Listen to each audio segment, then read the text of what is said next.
Hey guys, Average Joe here, and I'm back to talk about a very important part of your SelectTech dumbbell assembly. This portion here. It is the locking pin and the accompanying button that are responsible for locking and unlocking your dials on your dumbbells. What do I mean by that? If we take a look at this is a knockoff 552 Series 2.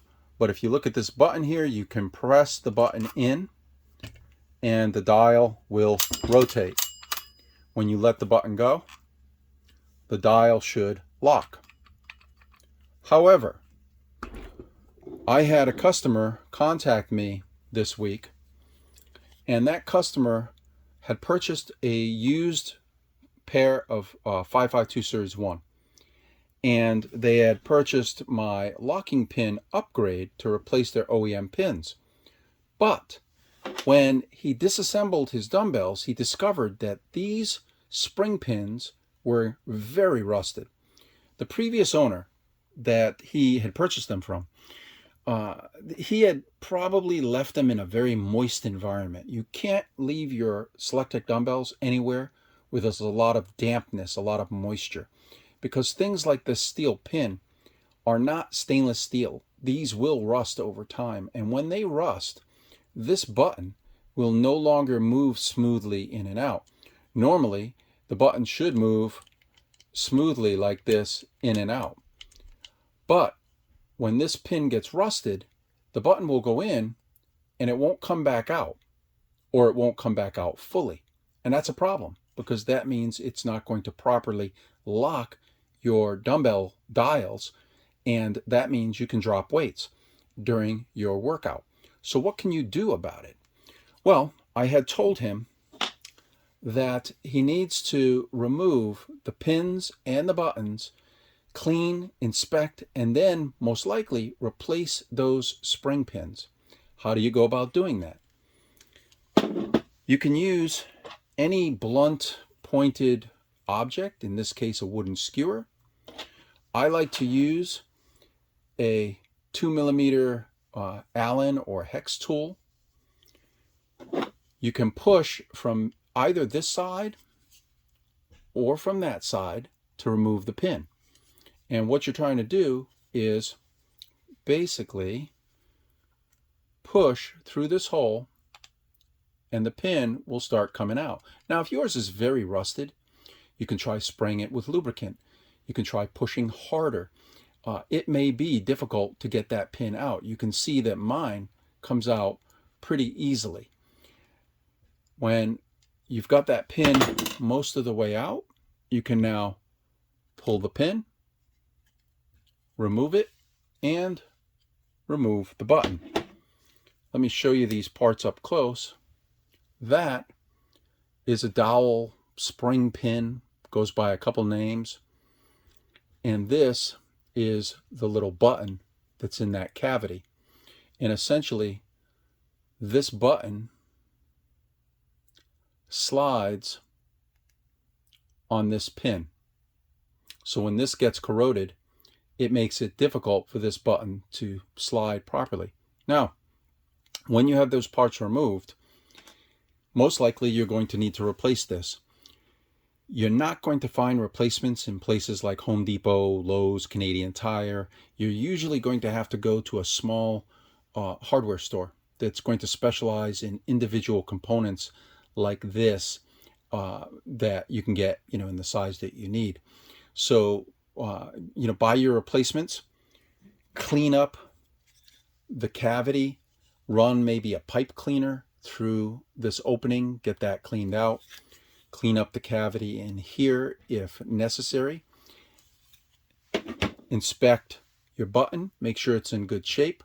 Usually these are in pretty good shape. I've only had a couple of them that were badly worn, but usually they're in pretty good shape. But as these dumbbells get older, these will eventually need to be replaced, which is why I've already begun working on replacements. So this is my 𝗙𝗏𝗏 replacement for a couple of my locking pin buttons. And it's great. It's a nice, hard, durable plastic. I love 𝗙𝗏𝗏𝗏. I also tried making them in aluminum, but I like the way that plastic rides nice and smoothly against my aluminum pins, whereas the aluminum on aluminum, you don't want this. This is unnecessary. There's more friction here. You've got to resort to things like some sort of lubricant on these two surfaces, whereas this, you don't have to worry about that. So I'll probably make all of the replacement buttons in a material like a 𝗙𝗢𝗟𝗟𝗢𝗔 or a nylon. But again, the likelihood that you're going to have to replace your button is very, very low. It would have to be in pretty rough shape. Usually this angled face or this top here gets chewed up on some of these dumbbells over time, depending on how much use they got. So as far as this pin goes, if you have difficulty sliding it out of its hole and you have to drill it out, be very careful, because there's very little meat here on this plastic, and you could easily create a bigger problem if you end up drilling the plastic out on this part. If you do drill through here to get this pin out and you make that opening a little too big, you may need to buy a slightly larger version of this pin. Now you can go a little larger. In this case, you can see here there is a little room for you to play, right? So you can go to a slightly larger pin if you needed it. When you reinstall your pin, it's going to go in face down, this angled face down into this cavity, and you're going to put your spring pin back in the hole. And you want to put a little thread lock on here, otherwise it will slide too easily and slide out. So put a couple drops of thread lock on there, slide your pin back into the opening, and you are back in business. Don't forget the thread lock when you reassemble.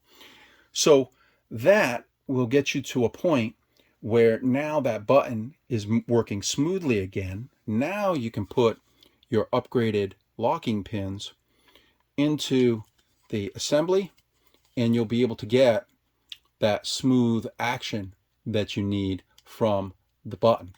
So that's it, guys. Please, don't keep your dumbbells in a moist environment, because some of those parts will begin to rust and it will cause problems for you. But if that happens, it's not the end of the world. It is a repairable thing.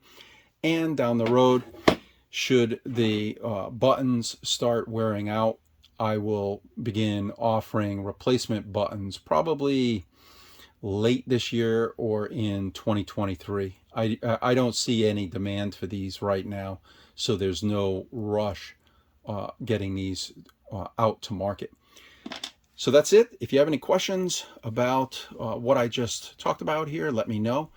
Thank you for watching. If you find this information useful, I hope you'll subscribe, and I will see you all in the next video.